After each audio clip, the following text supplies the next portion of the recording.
This was a great request sent to me by one of my subscribers, and I want to thank them for sending this idea in. For their whole career, the band Snot was labeled as a nu metal act, but they were so much more than that, combining elements of funk, punk, and metal. They would only release one proper album during their short-lived career, and it almost recorded a full second album when tragedy struck the group. Today, we're going to take a look at the history of Snot.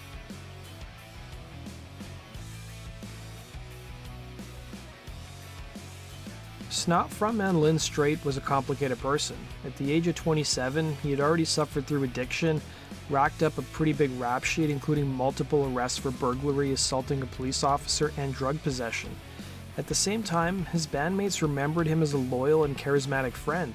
Snot guitarist Sonny Mayo would recall to Loudersound, on one level, he was a criminal, on the other level, he'd love you more passionately than you've ever been loved. He was somewhere in the middle of those extremes, he'd say.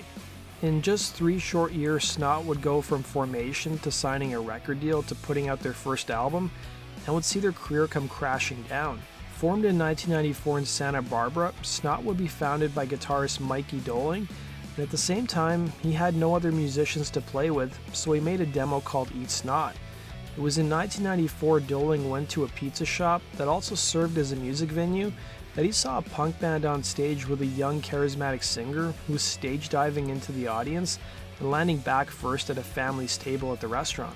That singer would be Lynn Strait. Mesmerized by that performance, Doling knew he had to have him as a singer in his band, but he still needed other players. Doling happened to be friends with Ugly Kid Joe drummer Shannon Larkin, who gave Doling a cassette tape that showed 3 musicians including guitarist Sonny Mayo, bassist John Fanistock, and drummer Jamie Miller. By 1996, the band finally had their lineup, and just like the group's musical styles, all different types of people were showing up to their gigs, including punk rockers, surfers, and metalheads.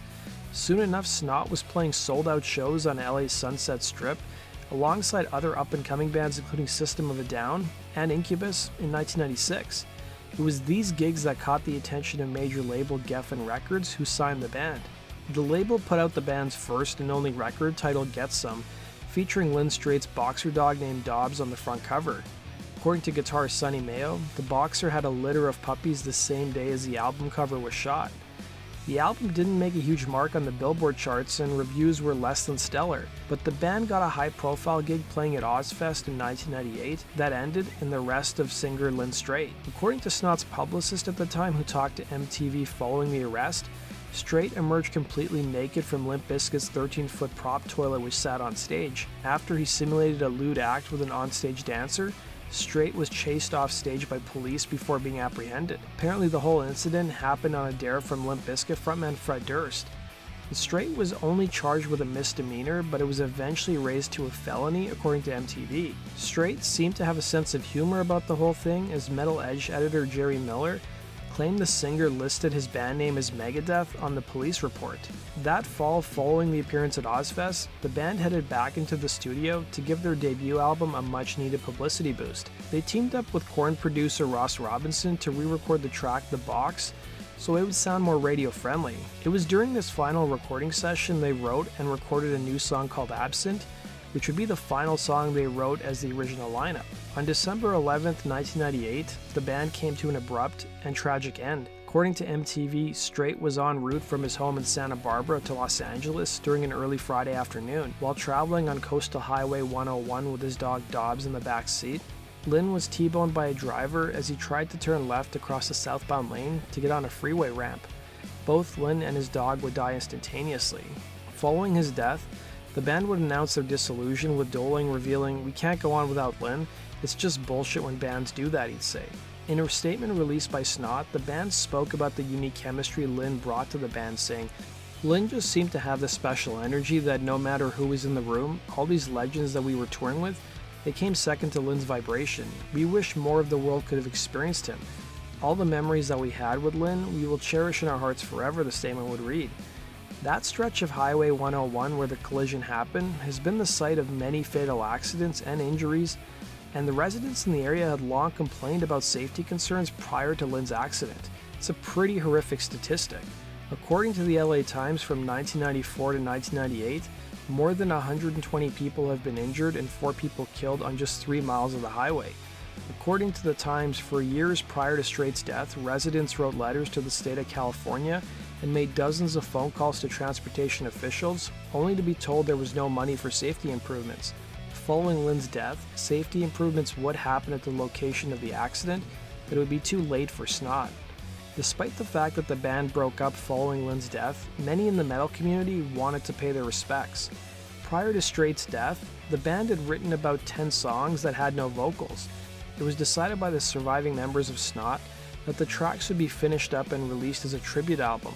Snot wanted their label Geffen Records to release the album, but they had no interest in doing so and released the band from their contract. Other labels told the band to come back once the project was further underway, since it seemed impossible to get all of the most popular singers in metal at the time to contribute to the record, given their busy schedule. The surviving members of Snot would take an unorthodox approach to getting Lynn's friends to agree to do the tribute album. Rather than talking to managers and record label people, they approached Lynn's friends in person to assist with the album, and it worked out well, as the label seemed cool with the idea. Immortal Entertainment president and founder Happy Walters, who advised the surviving members, would tell Billboard magazine, "I'm not condoning the way it was done, but it was the only way to get it done." Titled Straight Up, the album featured vocals from Max Cavalera, Korn's Jonathan Davis, Corey Taylor, Fred Durst, and many others in the metal community.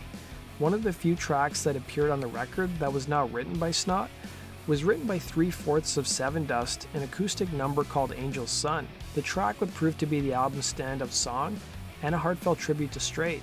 Sevendust would release a full band version of the song the following year. The proceeds from the record would go to Strait's widow and son, as well as the remaining members of the band. To help get the word out about the album, a tribute to Lynn was shown on stage prior to Pantera's set at Ozzfest in 2000.